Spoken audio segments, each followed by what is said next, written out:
As all of us who knew Uncle Joe know, if he was anything, he was certainly a planner. And about 2 years ago, he showed up at our office, Kathy and my office, unexpected, which whenever he showed up, it was always unexpected. And he has a box in his hand. And the box was wrapped in brown paper and had a string around, so it could not be opened without. So anyway, he had in here his instructions. He gets an F for handwriting. Spelling a D-. But the #1 request here, any talks at the Mass and viewing are to be limited to 2 or 3 minutes. He certainly was controlling things right up to the end.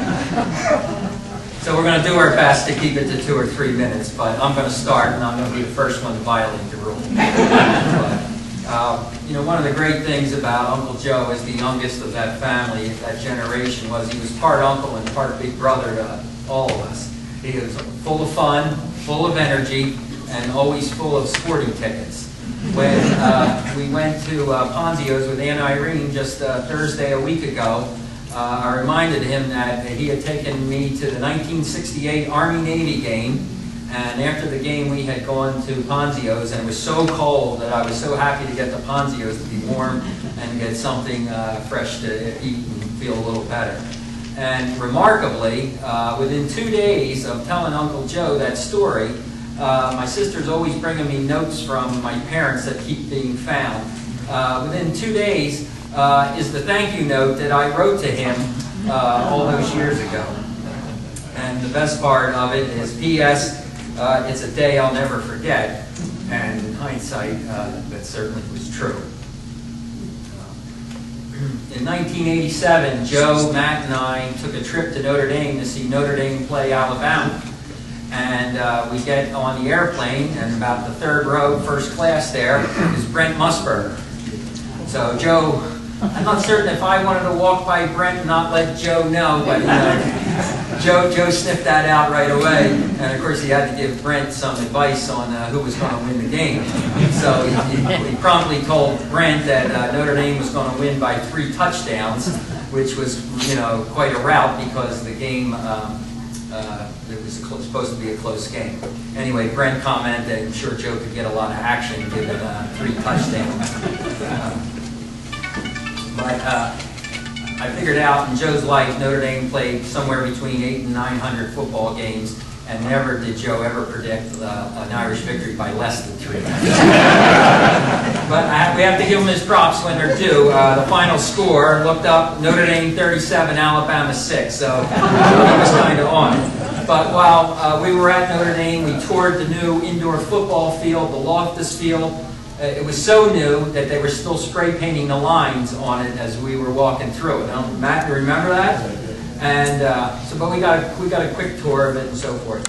For dinner that night, we met a buddy of mine, Tom McCarthy, and Tom had friends of his who we all graduated together, but I didn't know. They were a newly married couple, Jamie and his new bride. So we went out to dinner, a hoagie shop, beer, good time. So the bill came, we all divided it up and left. So we walk out of the restaurant. Uncle Joe says, I feel like such a dope. I said, what do you mean? He says, it's a young couple. They're both in graduate school. They're struggling to make ends meet. They're trying to get going. And I could have paid for that meal.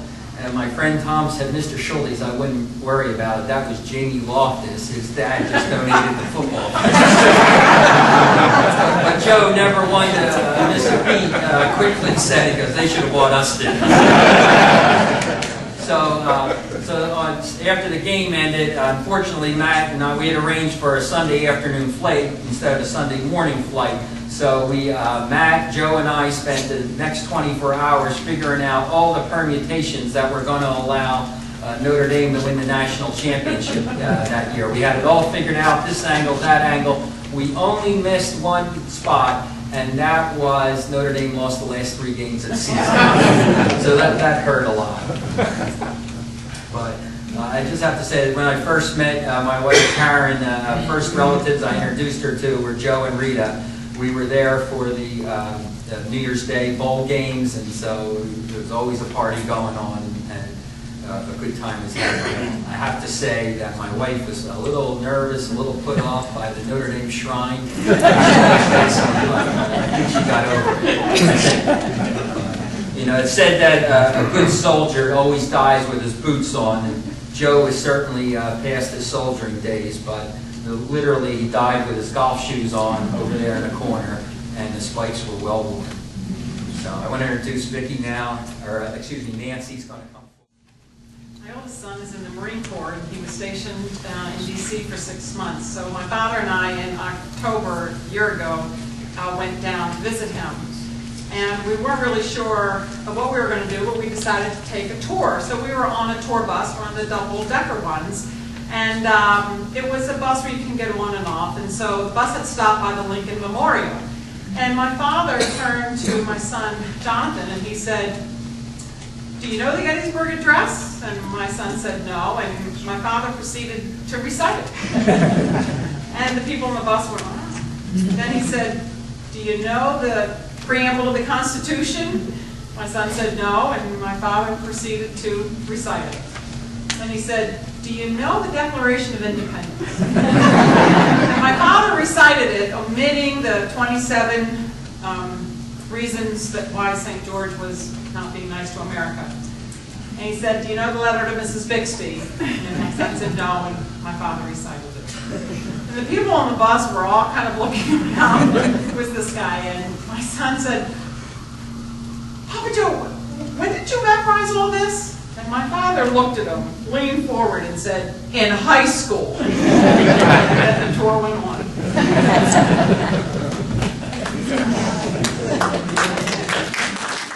We all have stories of Papa Joe, and I think that I'm just so glad to have had a recent one, because that's what I think sometimes you feel blessed to have had.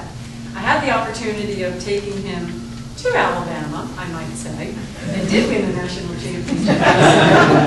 But we went via another school, and so it all adding up to Ole Miss to see one daughter, and then over to Alabama. And then the ride back, it was about 30-some hours in the car.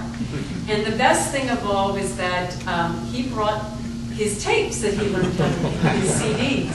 We had Good Stuff 1, Good Stuff 2, Good Stuff 3. Some of it wasn't good stuff. So I kind of decided that I was going to need a survival kit, and I also was working on a scrapbook for him that I liked, the one I had done for my mother. So I decided to plot, and I didn't want to tell him I wanted this information for the scrapbook. I said, let's play a trick on the girls, and let's talk about things that they wouldn't know, and then at Christmas I'll just act like I know it, and kind of be a little one-ups on them, and that would be good. He goes, "Oh, this is good, this is good." So he started, and he would say, tell certain stories, and then I would ask certain questions, and a lot of things came out of it.